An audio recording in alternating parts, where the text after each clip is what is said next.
Hey everyone, Rick Albert here. Today we're going to talk about the difference between a price reduction and a price credit.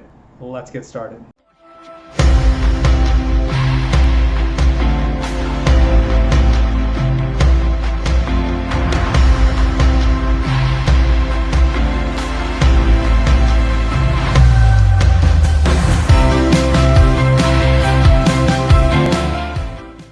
Okay, so you got your offer accepted, or you're the seller and you've accepted an offer, and now you start getting to negotiations based off inspection reports, whatever. There's usually two options. If other than actually doing the repairs, you can either provide a price reduction or a price credit. Now the credit goes towards closing costs, right? The cost that the buyer has to pay out of pocket for the lender fees, title fees, whatever other fees they might have. So what is that difference and how does it apply and what makes the most sense? So let's start with price reduction. That's the easiest one. It's you're in contract for $1 million, you want $100,000 off. Now the new contract price is $900,000, right? Straight price reduction. The credit is when you as the seller are effectively giving money to the buyer towards the buyer's closing costs. So if you're in contract for $1 million, it's still $1 million. That is still the purchase price. However, you're giving them money once you start factoring in how much you're gonna net as the seller or how much you're gonna have to pay out as the buyer. So which is better? And the answer is it really depends.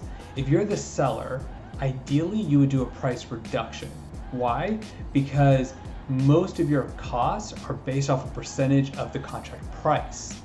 So if you're off by $50,000, let's say you do a price reduction of $50,000, that's a certain percentage less that you have to pay in commissions to the agents, that's less in closing costs, right? So that can be kind of the difference. If you're the buyer and you do that, really cash, like in your pocket savings, is only your down payment of that amount. Give you an example. Let's say you're putting 10% down, you take $50,000, 10% of that is $5,000, right? So you're saving $5,000 out of pocket, which is great, but if the repairs are $50,000, you don't actually have the cash to do it. So if you're a buyer, a credit is actually better.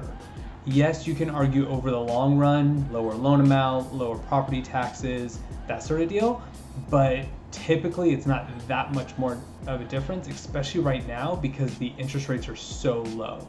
I have a client, we just negotiated $6,000 as a credit, and he wanted to do a price reduction instead, but we did the math, and over the course of 30 years, he'd only be spending about $2,300 over 30 years in interest, but he gets the $6,000 today to do the repairs necessary. So there you have it. That's the difference between a price reduction and a price credit. Love to hear your thoughts. Again, every situation is different and you have to kind of negotiate.